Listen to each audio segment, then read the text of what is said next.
This is 7 News, the voice of the Central West. Tonight, paramedics raised the alarm in their pay dispute. Safety concerns for a 3D printed building in Dubbo. I'm Daniel Gibson. Later on this news hour, the driver in that horror crash that killed 5 teens sentenced to 12 years behind bars. And Border Force on high alert, the blunt warning to deter boats. 7 News begins now. Good evening. Paramedics have tonight vowed to push on with industrial action if their demands are not heard. It comes as today's strike prepares to wrap up over a pursuit for better pay and increased resourcing in our region. They provide life-saving help and are only one call away. But our paramedics say their cry for support is not getting through. The Premier, the Health Minister, they just haven't come to the table. Ambulances parked up with Australian Paramedic Association members only attending lights and sirens jobs. It's 12 hours of industrial action, which the union says is designed to show their push for justice. We just want a reasonable pay rise that will bring us up to parity with other states. But the statewide move has been deemed illegal by the Industrial Relations Commission, and it's attracted criticism from within our region. I don't like seeing extra stress being placed on the health system or the hospital system. I don't like seeing patients potentially not being responded to. We are worried about the health and safety of people in the region, but this highlights that we should be available for emergency cases. Along with their pay, paramedics are concerned about our region being under-resourced. We're told ambulances are being taken out of smaller towns like Condobolin and Nyngan for non-emergency transfers for hours on end. This action is highlighting that, so there will be more of that available ambulances in the towns for emergency jobs. Further action over the coming months remains a possibility. I think they need to continue working with the government. I don't know if this level of industrial action really gets them any favour. The Health Minister has been contacted for comment. Ruben Spargo, 7 News. Speed limit changes around Orange's greater CBD are now in force. Drivers must not exceed 40 kilometres per hour at any time after new signs were unveiled. They join textured and coloured asphalt surfaces at 14 entrances to the CBD. The decision to establish a high pedestrian area was made to increase safety for the growing number of people out and about on foot. Statistics are there to show that a mere drop of 10 kilometres an hour for a motorist can actually halve the risk of the injury and the severity of that to the pedestrian. The new speed limits will be monitored and enforced by police.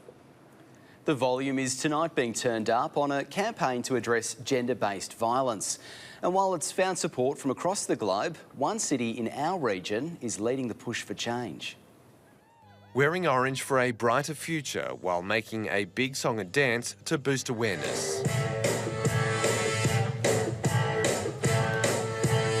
Really good cause, get around it for our school, representing our school and helping out. It's part of the 16 days of activism against gender-based violence, an annual international campaign. Today's event aims to bring an issue which is often behind closed doors into full view. We're coming out as a community to say we're not going to stand for domestic and family violence anymore, and we want to change attitudes and change outcomes in this community for the better. The soundtrack was a classic,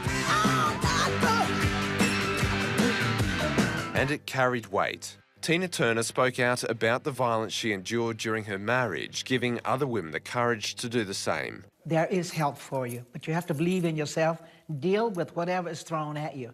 Tina's words still ringing true. There's someone to turn to reach out, whether it's to family, to friends, to community service departments, just reach out. The Central West has among the highest rates of abuse statewide. In Orange, police responded to more than 300 incidents between July 2021 and June 2022. That's almost one incident every day. I was really troubled and you know, it's not something we'd like to think happens in our community, but we have to confront it. And together, it's hoped we can end gender-based violence. Ruben Spargo, 7 News. And if you or anyone you know needs support, you can contact 1800 RESPECT. That's 1800 737 732. Nearly 3 months after opening, cracks have begun appearing on Dubbo's $300,000 3D printed amenities block. Residents have spotted the long vertical cracks on the external face of the structure. The council says at this stage there are no safety concerns, with cracks common on concrete buildings. The size of those cracks are what we need to monitor and whether they become an issue. Currently they're within standard and within tolerance where we don't have to intervene, but we'll continue to monitor as it goes through a hot Dubbo summer and see if we do need to intervene at any stage. The amenities block is the nation's first council-owned facility to be built by 3D printed technology. The learnings from the groundbreaking trial are being put towards an investigation into 3D printing housing options in the city. A charitable organisation in Parkes is wrapping up the year in a brand new facility. Christmas preparations are now in full swing and the town's Meals on Wheels and the extra space is the present that they'd hoped for. Parkes Meals on Wheels chef Ashley Nastasio is in full preparation mode, finishing up orders before the organisation's Christmas party. Today I'm actually making beef curry with veg and rice. We pretty much make everything from scratch. We have 105 clients and volunteers attending our Christmas party. The organisation was using contractors to cook their hot meals before moving into this new facility a few months ago. With the extra space, they can now hire a chef to make meals in-house. I like it a lot. It's I've got my own very own kitchen, so that's pretty cool. Yeah, it's really modern. Meals on Wheels delivers 150 frozen meals and around 160 hot meals across Parkes, Peak Hill, Trundle and Tullamore every week, all facilitated by an army of 151 volunteers. It's also a welfare check to make sure they're okay, because family and friends, they don't see them every day, but they see our volunteers every day. I know it sounds really cliche, but we are very much a family here, so it is pretty cool. But with a rapidly ageing population in the areas they service, the organisation is in need of a helping hand. We're always after younger volunteers. Younger could mean anything from 18 to 75. But the wheels on the bus keep turning, with more deliveries to be made all the way up to Christmas. Charlotte Wallen, 7 News. Locals have voiced their concerns over a proposed energy project outside of Bathurst. Elgin Energy wants to develop a 60-megawatt solar farm associated infrastructure and battery storage at Glanmurray. But nearby residents fear that our nation's much-needed food bowl will be impacted, a message they today conveyed to the Independent Planning Commission. Elgin Energy recently told 7 News investigations demonstrated the land is not sufficiently high value or sufficient importance. Lithgow Council's calls on the state government to give our farmers better diesel rebates is falling on deaf ears. New South Wales farmers say amidst an impending drought, diesel isn't the sore spot. Instead, they say tackling fixed costs such as local land services rates is a better measure. When you're going to variable costs, well, it's all useful, but we've got to be careful that we don't get market distortions. That means that we get winners and losers in regional New South Wales. Current off-road rebates already amount to 48.8 cents on the litre, with heavy transport concessions also available. The impact of this week's rainfall is still being felt across the region. Motorists travelling between Coonamble and Quambone were forced to slow their travels. The Talagar Swamp Creek was overflowing and running across the road about 3 centimetres deep. The water running off onto land to offer a slight reprieve for a dry season. Staying on all things weather, let's check in with Danny now to see how today shaped up. And Danny, it's getting a little warmer out there. It is, guys, and a little drier today as well. Hi, everyone. Great to be with you. We saw much more settled conditions across the Central West today. The low pressure system in the state south that's been controlling those showers in our patch is finally moving on. With that, clouds separated and we saw a little more sunshine. Temperatures in the high 20s, 27 degrees for Cowra, 21 in Orange. Nyngan, you saw a top of 28 and 26 degrees in Coonamble. unbearable. The temperature is getting hotter and hotter, though, for the week ahead. In fact, one of you is now getting close to 40 degrees next week. I'll tell you when you'll need that all-important aircon a little later, guys. Sounds good. We'll need to know that, Danny. Thank you. Still to come in 7 News, the idea of North head west to share their musical knowledge. And what's in a name? For Parks, there's a lot of meaning as the town celebrates 150 years of having a title.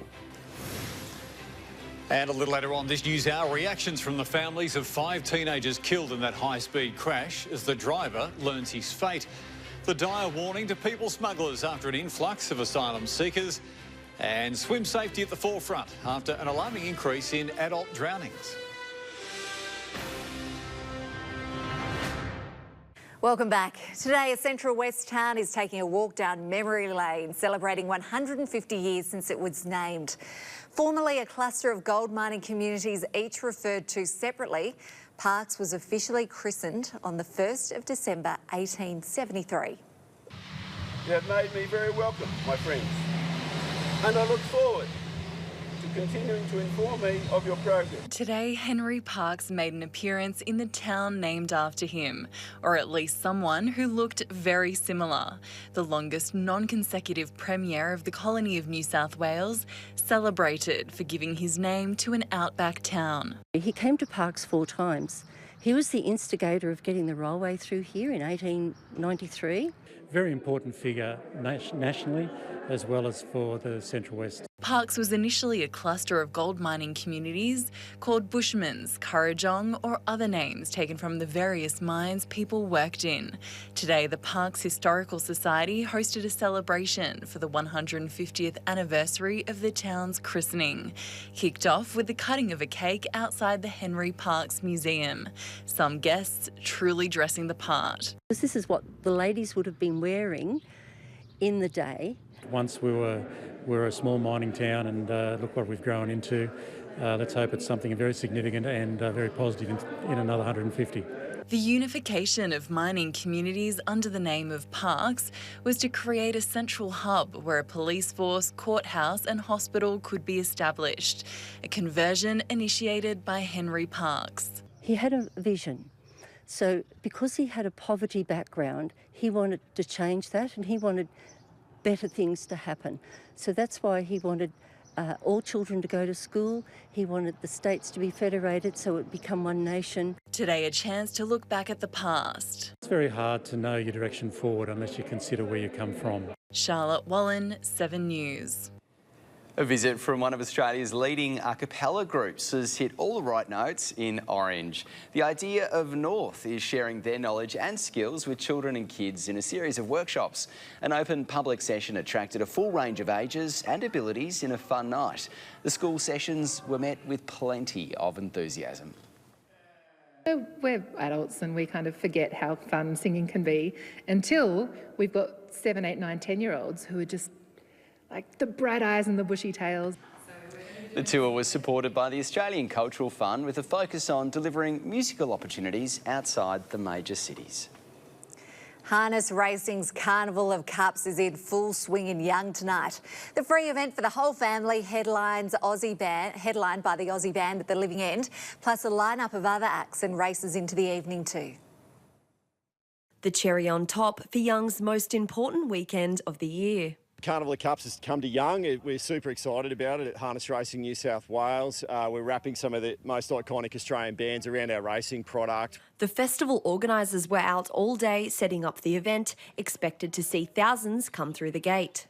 We'll have the feature race, the Cherry City Cup, and then you're going to see the Living End, a full rock show, lights, big sound, you name it. They're going to play all the hits. Going to be one of the more memorable events this town's ever seen. The Living End will be playing right here on this stage tonight after the last race, kicking off what's set to be a huge weekend for the town of Young. People have come from all over for the big gig, adding extra atmosphere to the Hilltops region. The hype and the buzz around the town, you can really feel it. While we've been here for a few days setting up, you can really tell the energy in the town and the excitement for it. Not to mention the economic boost to the town. Anything that comes to our regional areas is fantastic. We always do have the harness racing event here, but this year they're making it bigger and better.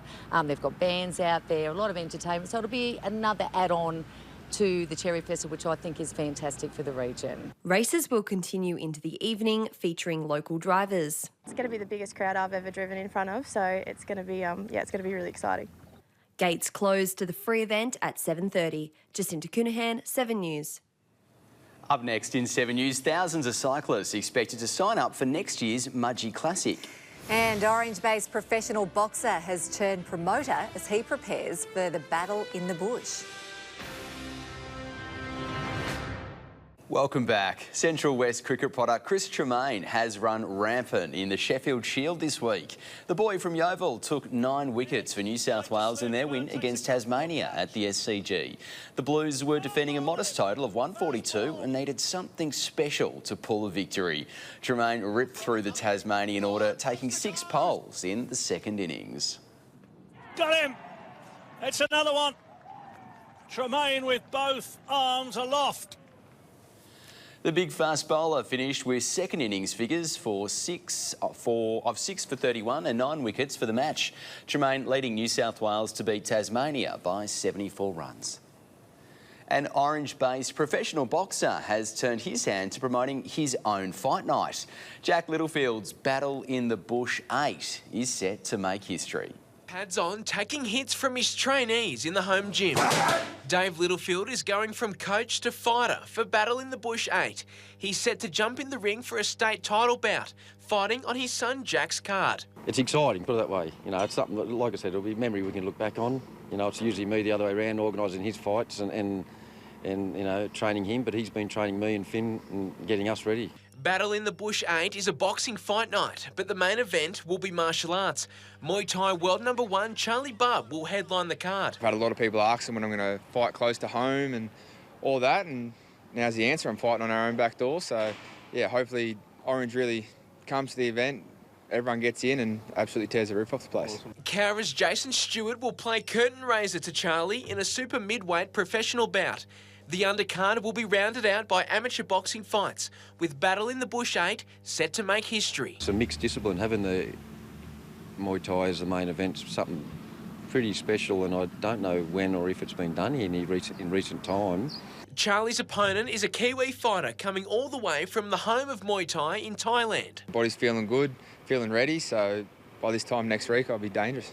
Battle in the Bush 8 will be contested next Saturday night at Orange Showground, and tickets can be purchased at Littlefield's Barbers, Sports Power Orange and One Strength Gym. Mac Reith-Snare, 7 News. Cyclists from around the region can now book their spot at the 2024 Mudgee Classic. Registrations for the 3rd edition of the event are now open. Queued up on the start line, the male model from Mudgee, Kenny Sutcliffe, giving the green light. 3, 2, 1, riders will take to the picturesque landscape of the Midwest during next year's Mudgee Classic. The event is just over 2,000 riders. Included in that also is the Dirty Mudgee, which is our event that we do on the Saturday before the main event on the Sunday. The Dirty Mudgee will see riders leave the road course behind for the gravel courses of the region. Breaks the weekend up and people get to experience that side of the region through the beautiful vineyards and just getting a bit of a more rustic feel to authentic part of the event. Registrations are now open for the Mudgee Classic on the 4th and 5th of May next year. It is a chance to showcase, as I said before, regional Australia, and I think that's what we're about, and we love the regions that we operate in, so we're very passionate about Mudgee, and people now just love it. Mac Reith-Snare, 7 News. Footy fans in the Central West can now secure their spot at Glenwillow Stadium in Mudgee to watch St George Illawarra Dragons and West Tigers go head-to-head. The two NRL clubs will then head to the Midwest in February next year for a pre-season clash. The Tigers take the spot of the Rabbitohs, who were supposed to play their annual Charity Shield match that weekend. Fans can now buy tickets for the match via 123 Tix. Up next in 7 News, Danny's back and she's got your weekend weather forecast. That's next. Hello again, time for another look at the weather picture. The low pressure system that's been generating all that rain in southern New South Wales is starting to move away now. Before that's gone for good, some troughs could trigger a last wave of showers across the state's east tomorrow. By Sunday, high pressure will keep most parts of New South Wales dry. Hot winds across the state around Monday, Tuesday. That should keep our skies clear well into the working week. Taking a look at the rainfall chart, there's really next to nothing left on the radar for the next 8 days. Some pretty clear skies ahead. Casting our attention to tomorrow now, and we can expect some soft westerly winds in the middle of the day. Partly cloudy, temperatures anywhere between 20 and 30 degrees, 31 for Cobar and Nyngan. Bathurst getting to a top of 25, 28 degrees in Mudgee. By Sunday, those clouds should have moved on and that sun will be fierce. An extreme UV rating between 9 and 5. Temperatures gaining a degree or two, 30 degrees in Dubbo, 27 degrees in Forbes and 21 in Orange. Getting even warmer for the start of our working week. Clear sunny skies and temperatures warming, reaching well into the 30s for pretty much everyone. 33 in Coonamble, Forbes a top of 30, 23 degrees in Orange. Taking a look at the next 7 days across Dubbo, and from Tuesday onwards, there's nothing but 30s on the chart.